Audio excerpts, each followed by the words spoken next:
साल 1971 भारत ने अपने 3800 जवानों की कुर्बानी दी। एक नया देश बना बांग्लादेश। लेकिन आज वही बांग्लादेश भारत के लिए सिरदर्द बन चुका है। जो देश भारत की मदद से आजाद हुआ वही आज पाकिस्तान के करीब और भारत से दूर जाता दिख रहा है। आज बांग्लादेश में भारत विरोधी नारे लग रहे हैं और आज वहाँ पे ग्रेटर बांग्लादेश की बात हो रही है। आज वहाँ भारत के नॉर्थ ईस्ट को काटने के सपने भी देखे जा रहे हैं। और सबसे हैरान करने वाली बात कि यह सब कोई आम लोग नहीं कर रहे हैं।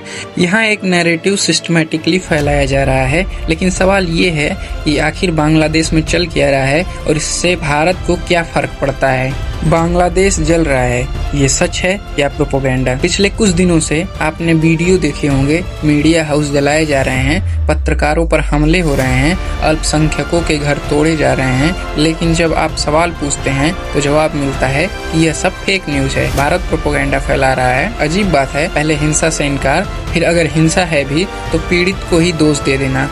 और अगर कोई कहे कि मुझ पर हमला हुआ है क्योंकि मैं हिंदू हूँ तो कहा जाता है कि हिंदू मत कहो, नागरिक कहो कि हम बांग्लादेश के नागरिक हैं। यानी पहचान छुपाओ तभी शायद जिंदा रह पाओगे। यूथ रिवॉल्यूशन या मॉब रूल।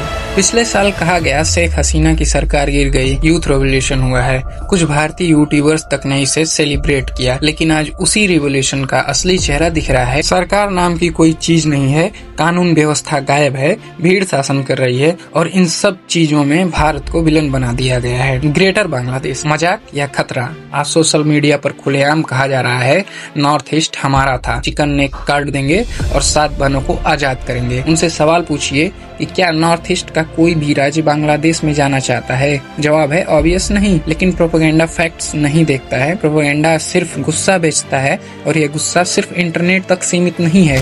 भारत बांग्लादेश के रिश्ते टूटे क्यों? आइए जानते हैं। सच्चाई कड़वी है। भारत ने बांग्लादेश को हमेशा अपने छोटे भाई की तरह ट्रीट किया है। 1971 में आजादी दिलाई, 1975 में शरण दी, 2024 में फिर से शरण दी। जब बांग्लादेश की पूर्व प्रधानमंत्री भारत आई, भारत ने दरवाजे खोल दिए बिना शर्त, बिना सौदेबाजी।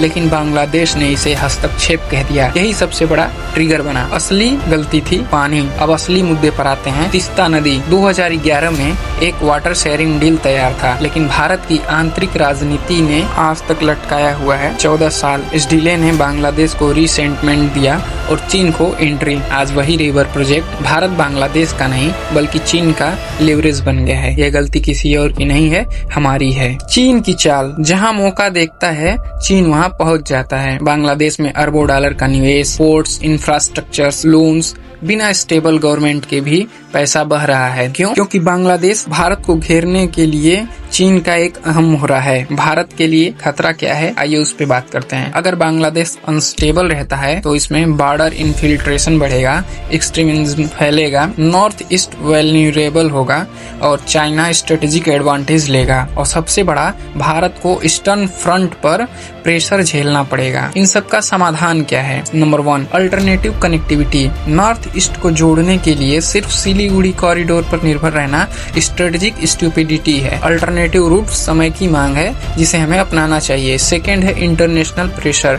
बांग्लादेश की इनस्टेबिलिटी सिर्फ उसकी समस्या नहीं है, भारत को ये बात ग्लोबल फोरम में रखनी होगी। थर्ड है बॉर्डर सिक्योरिटी, जीरो इन्फिल्ट्रेशन। कोई स्लोगन नहीं है, ये नेशनल सर्वाइवल स्ट्रेटेजी है। इन सब के बाद आखिरी सवाल, जब भारत के खिलाफ खुलेआम नफरत फैलाई जा रही है तो हम क्या कर रहे हैं? हम IPL में उन्हीं खिलाड़ियों पर करोड़ों लुटा रहे हैं जिनका सिस्टम भारत विरोधी नैरेटिव को अलाउ करता है। क्या सॉफ्ट पावर सिर्फ किताबों में होती है या उसे इस्तेमाल भी किया जाता है? बांग्लादेश आज 1971 से पहले के ईस्ट पाकिस्तान की राह पर जाता दिख रहा है और इतिहास गवाह है कि जो अपने पड़ोसी को अनस्टेबल होने देता है वो खुद सुरक्षित नहीं रहता है। अगर आप चाहते हैं कि ऐसी रॉ, ऑनेस्ट और जियो पॉलिटिक्स वीडियोस तो कमेंट में जियो पॉलिटिक्स लिखिए, क्योंकि ये सिर्फ वीडियो नहीं है, ये भविष्य की चेतावनी है।